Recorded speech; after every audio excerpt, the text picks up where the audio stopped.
Chapter 1. The Hayloft. I have been asked to tell you about the back of the north wind.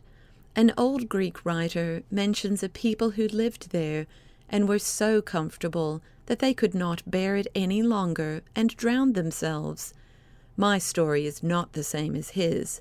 I do not think Herodotus had got the right account of the place. I am going to tell you how it fared with a boy who went there. He lived in a low room over a coach house, and that was not by any means at the back of the north wind, as his mother very well knew. For one side of the room was built only of boards, and the boards were so old that you might run a penknife through into the north wind, and then let them settle between them which was the sharper.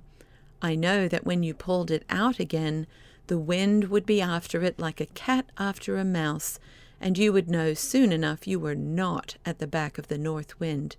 Still, this room was not very cold, except when the north wind blew stronger than usual. The room I have to do with now was always cold, except in summer, when the sun took the matter into his own hands. Indeed, I am not sure whether I ought to call it a room at all, for it was just a loft where they kept hay and straw and oats for the horses. And when little Diamond— But stop, I must tell you that his father, who was a coachman, had named him after a favorite horse, and his mother had had no objection. When little Diamond then lay there in bed, he could hear the horses under him munching away in the dark, or moving sleepily in their dreams. For Diamond's father had built him a bed in the loft with boards all round it, because they had so little room in their own end over the coach house, and Diamond's father put old Diamond in the stall under the bed, because he was a quiet horse and did not go to sleep standing, but lay down like a reasonable creature.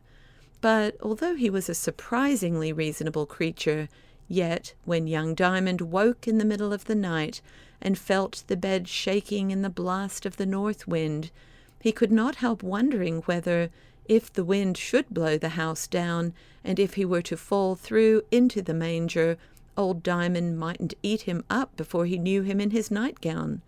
And although old Diamond was very quiet all night long, yet when he woke, he got up like an earthquake, and then young Diamond knew what o'clock it was, or at least what was to be done next, which was to go to sleep again as fast as he could. There was hay at his feet and hay at his head, piled up in great trusses to the very roof. Indeed, it was sometimes only through a little lane with several turnings, which looked as if it had been sawn out for him, that he could reach his bed at all.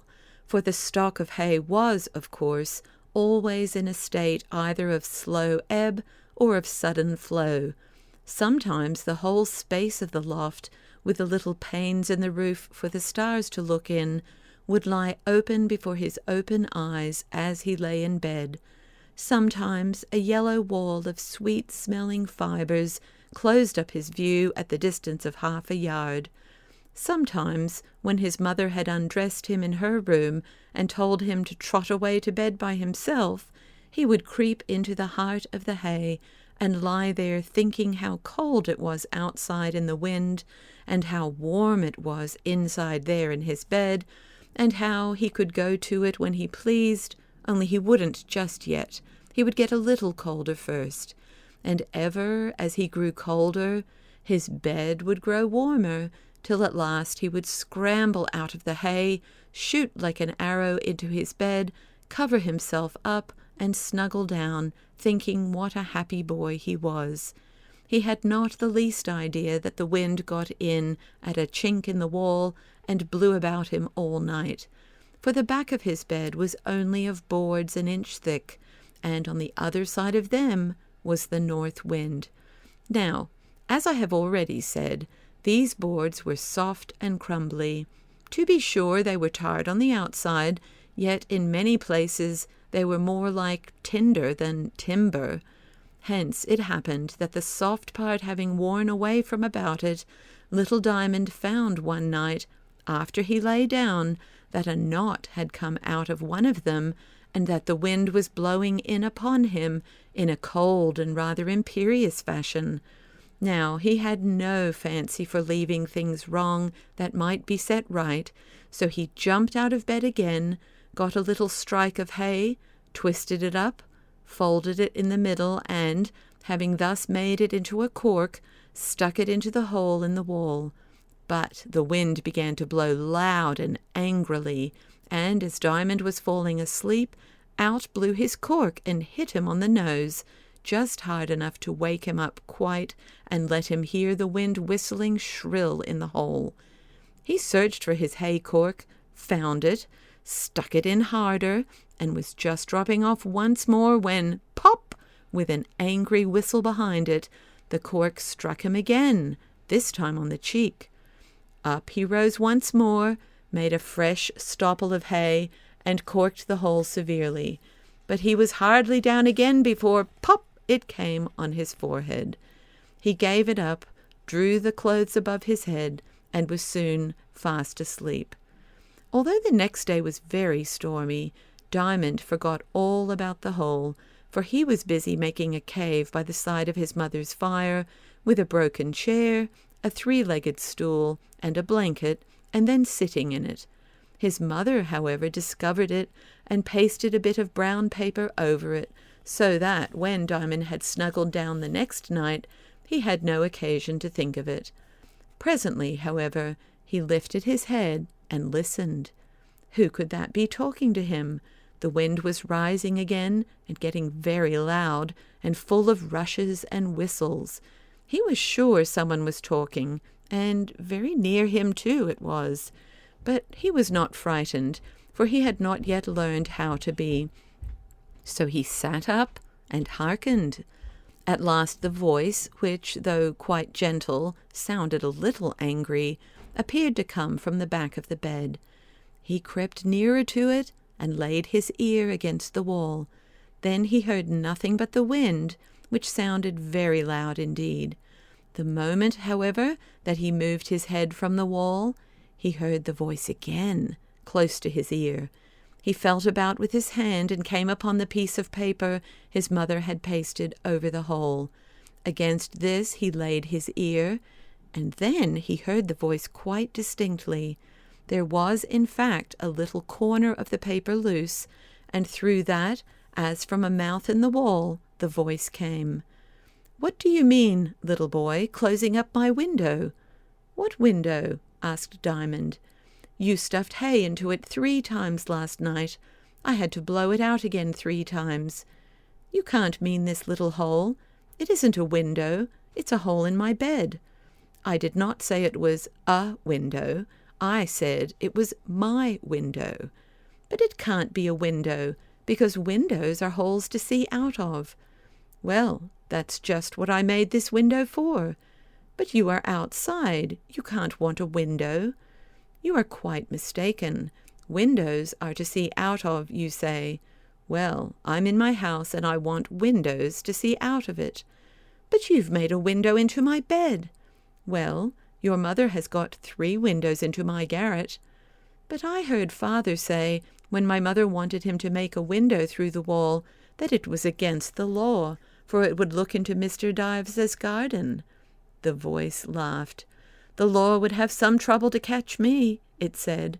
"But if it's not right, you know," said Diamond, "that's no matter. You shouldn't do it." "I am so tall I am above that law," said the voice. "You must have a tall house, then," said Diamond. "Yes, a tall house. The clouds are inside it." "Dear me," said Diamond, and thought a minute. "I think, then, you can hardly expect me to keep a window in my bed for you. Why don't you make a window into Mr. Dives's bed?" "Nobody makes a window into an ash pit," said the voice rather sadly. "I like to see nice things out of my windows." "But he must have a nicer bed than I have, though mine is very nice, so nice that I couldn't wish a better." "It's not the bed I care about, it's what is in it. But you just open that window." "Well, Mother says I shouldn't be disobliging, but it's rather hard. You see, The north wind will blow right in my face if I do. I am the north wind. Oh, said Diamond thoughtfully. Then will you promise not to blow on my face if I open your window? I can't promise that. But you'll give me the toothache. Mother's got it already. But what's to become of me without a window? I'm sure I don't know. All I say is, it will be worse for me than for you. No, it will not. You shall not be the worse for it, I promise you that. You will be much the better for it. Just you believe what I say, and do as I tell you. Well, I can pull the clothes over my head, said Diamond, and feeling with his little sharp nails, he got hold of the open edge of the paper and tore it off at once. In came a long, whistling spear of cold and struck his little naked chest. He scrambled and tumbled in under the bedclothes and covered himself up. There was no paper now between him and the voice, and he felt a little, not frightened exactly, I told you he had not learned that yet, but rather queer, for what a strange person this north wind must be that lived in the great house, called out of doors, I suppose, thought Diamond, and made windows into people's beds. But the voice began again, and he could hear it quite plainly, even with his head under the bedclothes. It was a still more gentle voice now, although 6 times as large and loud as it had been, and he thought it sounded a little like his mother's. "What is your name, little boy?" it asked. "Diamond," answered Diamond under the bedclothes. "What a funny name!" "It's a very nice name," returned its owner. "I don't know that," said the voice. "Well, I do," retorted Diamond a little rudely. "Do you know to whom you are speaking?" "No," said Diamond, and indeed he did not, for to know a person's name is not always to know the person's self. "Then I must not be angry with you. You had better look and see, though." "Diamond is a very pretty name," persisted the boy, vexed that it should not give satisfaction. "Diamond is a useless thing, rather," said the voice. "That's not true. Diamond is very nice, as big as 2, and so quiet all night. And doesn't he make a jolly row in the morning, getting up on his 4 great legs? It's like thunder." "You don't seem to know what a diamond is." "Oh, don't I just? Diamond is a great and good horse, and he sleeps right under me. He is old Diamond, and I am young Diamond. Or, if you like it better, for you're very particular, Mr. North Wind, he's Big Diamond, and I'm Little Diamond, and I don't know which of us my father likes best." A beautiful laugh, large but very soft and musical, sounded somewhere beside him, but Diamond kept his head under the clothes. "I'm not Mr. North Wind," said the voice. "You told me you were the North Wind," insisted Diamond. "I did not say Mr. North Wind," said the voice. "Well, then, I do, for Mother tells me I ought to be polite." "Then let me tell you, I don't think it at all polite of you to say Mr. to me." "Well, I didn't know better. I'm very sorry." "But you ought to know better." "I don't know that." "I do. You can't say it's polite to lie there talking with your head under the bedclothes and never look up to see what kind of person you are talking to. I want you to come out with me." "I want to go to sleep," said Diamond, very nearly crying, for he did not like to be scolded, even when he deserved it.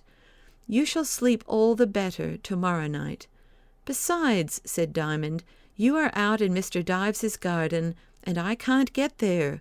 I can only get into our own yard." "Will you take your head out of the bedclothes?" said the voice, just a little angrily. "No," answered Diamond, half peevish, half frightened. The instant he said the word, a tremendous blast of wind crashed in a board of the wall and swept the clothes off Diamond. He started up in terror. Leaning over him was the large, beautiful, pale face of a woman. Her dark eyes looked a little angry, for they had just begun to flash, but a quivering in her sweet upper lip made her look as if she were going to cry. What was most strange was that away from her head streamed out her black hair in every direction, so that the darkness in the hayloft looked as if it were made of her hair.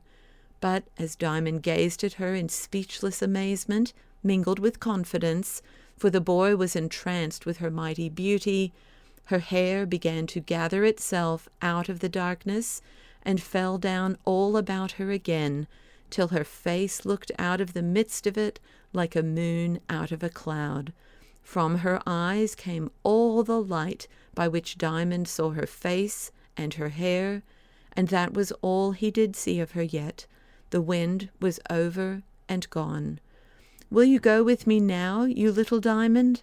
I am sorry I was forced to be so rough with you," said the lady. "I will, yes, I will," answered Diamond, holding out both his arms. "But," he added, dropping them, "how shall I get my clothes? They are in Mother's room, and the door is locked." "Oh, never mind your clothes. You will not be cold. I shall take care of that. Nobody is cold with the north wind." "I thought everybody was," said Diamond. "That is a great mistake. Most people make it, however. They are cold because they are not with the north wind, but without it." If Diamond had been a little older, and had supposed himself a good deal wiser, he would have thought the lady was joking. But he was not older, and did not fancy himself wiser, and therefore understood her well enough. Again he stretched out his arms. The lady's face drew back a little. "Follow me, Diamond," she said. "Yes," said Diamond, only a little ruefully. "You're not afraid?" said the North Wind. "No, ma'am, but Mother never would let me go without shoes. She never said anything about clothes, so I dare say she wouldn't mind that." "I know your mother very well," said the lady. "She is a good woman. I have visited her often. I was with her when you were born. I saw her laugh and cry, both at once. I love your mother, Diamond." "How was it you did not know my name then, ma'am? Please, am I to say ma'am to you, ma'am?" "One question at a time, dear boy. I knew your name quite well, but I wanted to hear what you would say for it. Don't you remember that day when the man was finding fault with your name, how I blew the window in?" "Yes, yes," answered Diamond eagerly. "Our window opens like a door, right over the coach-house door.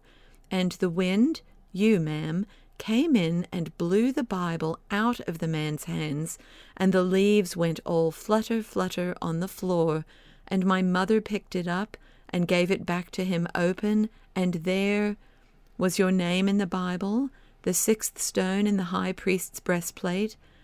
"Oh, a stone, was it?" said Diamond. "I thought it had been a horse, I did." "Never mind. A horse is better than a stone any day. Well, you see, I know all about you and your mother. Yes, I will go with you. Now, for the next question, you're not to call me ma'am. You must call me just my own name, respectfully, you know, just North Wind." "Well, please, North Wind, you are so beautiful. I am quite ready to go with you." "You must not be ready to go with everything beautiful all at once, Diamond." "But what's beautiful can't be bad. You're not bad, North Wind." "No, I'm not bad, but sometimes beautiful things grow bad by doing bad, and it takes some time for their badness to spoil their beauty. So little boys may be mistaken if they go after things because they are beautiful. Well, I will go with you because you are beautiful and good too." "Ah, but there's another thing, Diamond. What if I should look ugly without being bad? Look ugly myself because I am making ugly things beautiful? What then?" "I don't quite understand you, North Wind. You tell me what then." "Well, I will tell you. If you see me with my face all black, don't be frightened. If you see me flapping wings like a bat's, as big as the whole sky, don't be frightened.